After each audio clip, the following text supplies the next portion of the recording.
This is Kristen Tyler, and my research question was, does direct repeated exposure to a variety of text genres affect the range of genres primary age male students choose independently?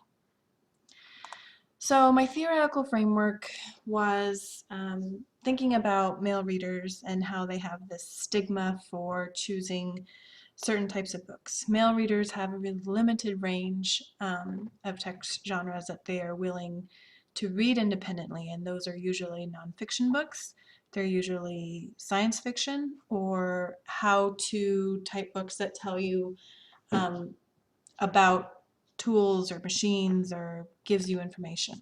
So what I wanted to know was, can this repeated exposure and direct instruction affect what boys are willing to read independently? So a lot of the research out there was related to secondary age boys, and there was really only one, I wouldn't even call it solid study because it was only done in one classroom, that was done on primary age students. And that study showed that there was not a difference between male and female readers and what they were willing to choose independently to read, and that boys were not stuck in that box of nonfiction yet. So this study will be on primary age male readers and seeing if they are in fact flexible in what they're willing to read. So a little more on the literature review. There was a lot of literature out there on the male and female achievement gap, and that this gap has a real effect on their later reading habits and their achievement. Um, Literature cites differences between primary and secondary male reading interests, and it all kind of led to the theory that if there's early intervention, that it could help male students thrive later in their school career by reading more books, more genres, and by doing that, being able to become a better learner and reader by having that wider variety to fall back on. So my method, I have 8 male students in my second grade classroom that I would be using in this research project. It was a typical range of reading levels when looking at my Ames Web RCBMs and my DRA levels.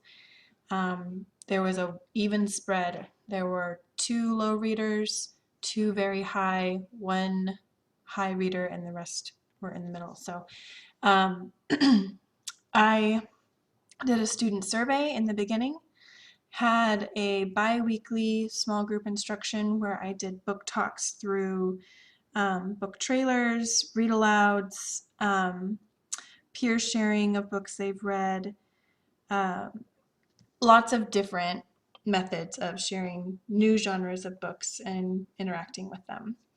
I had myself doing observational notes along with another teacher who came in once a week to give her input and her observations on how my boys were selecting books during their independent reading time. Then I gave the students a post-survey. There's a focus group at the end, and I used their library checkout data from before starting and after I was done with the lessons.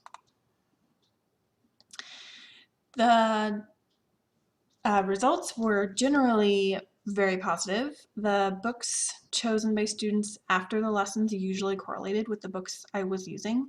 Um, and I found that they were really easily convinced to read other books. I thought it was going to be a lot harder and it was going to be like pulling teeth, but in fact, they were super excited to go find more books like the ones I had used. I started thinking about developmental stages, and if there is some developmental stage that they hit somewhere between primary and secondary where they become stuck in this box of what they're willing to read. But for the primary, for second grade, there was a definite shift in what they were willing to read, and I just wish I had more time to really look over the data and really distinguish patterns, because I feel like the 4 weeks I had wasn't enough time to really say this is the pattern.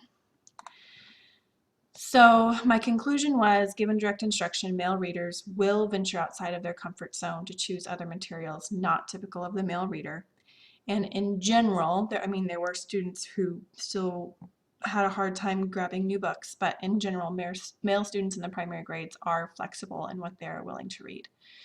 And my recommendations are that primary teachers recognize the importance of exposing young readers to multiple genres and being proactive in the primary grades to help our male students become stronger readers and learners. Being proactive meaning to expose them as much as possible to a wide variety of genres so that they know they're there, they know how to find them, and they know if they're interested in them or not.